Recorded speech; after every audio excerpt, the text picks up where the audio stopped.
Today, we honor the life and legacy of Dr. Martin Luther King Jr., a man who never picked up a weapon yet shook the foundations of a nation. When we think of Dr. King, we often remember the I Have a Dream speech, the marches, the boycotts. But underneath all that was something deeply psychological, a belief that our inner lives, our hopes, our fears, our pain, are inseparable from the health of our society. Dr. King understood something profound. Injustice is not only a political problem, it's a mental health problem. When you're treated as less than human, it scars the mind and the spirit. When communities live under constant threat, discrimination, violence, or deprivation, anxiety, depression, and trauma become part of our daily life. Dr. King once said, "Injustice anywhere is a threat to justice everywhere." And to that I would add, injustice anywhere is a threat to mental health everywhere. And here we are today, decades later, living in a socio-political climate that feels angry, chaotic, and deeply polarized. Public figures use fear and division as tools. Conspiracy theories spread faster than compassion. Many people feel helpless, exhausted, and numb. It's easy to look at the headlines and see leaders who thrive on outrage and think, what's the point? What can one person possibly do? Dr. King offers us an answer. He taught that moral courage is not the absence of fear, but the decision to act in spite of it. He reminded us that we are all connected, that my well-being is tied to yours and yours to mine, and that the health of a nation is measured not just by laws or elections, but how we treat the most vulnerable among us. So how do we carry forward Dr. King's message in this climate without losing our minds and hearts? Guard your mind, but don't close your heart.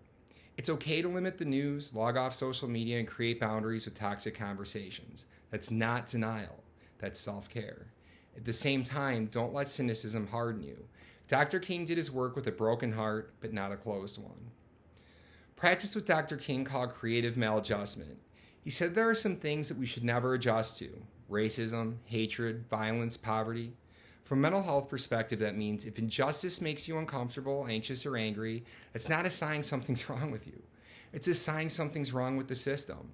Use that discomfort as fuel for thoughtful action, not self-destruction.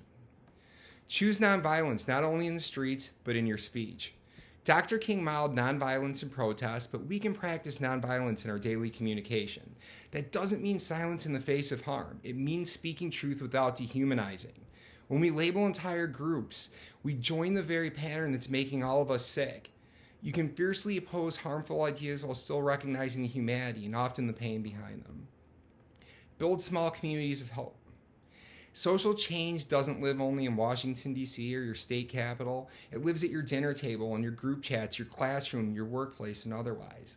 Invite deeper conversations, listen to people's stories, support those facing discrimination. These small acts are not small. They're building blocks of a healthier, more just society, and they directly nourish your own mental health by giving you purpose and connection. Hold on to a future you can't yet see. Dr. King did not see all the fruits of his labor. Many days progress looked impossible, yet he said, "The arc of the moral universe is long, but it bends toward justice." From a psychological standpoint, that's hope. Not naive optimism, but the choice to believe that your actions matter, even when results are slow, even when the climate is ugly, even when you feel tired. As we honor Dr. King today, I invite you to do two things. First, check in with yourself.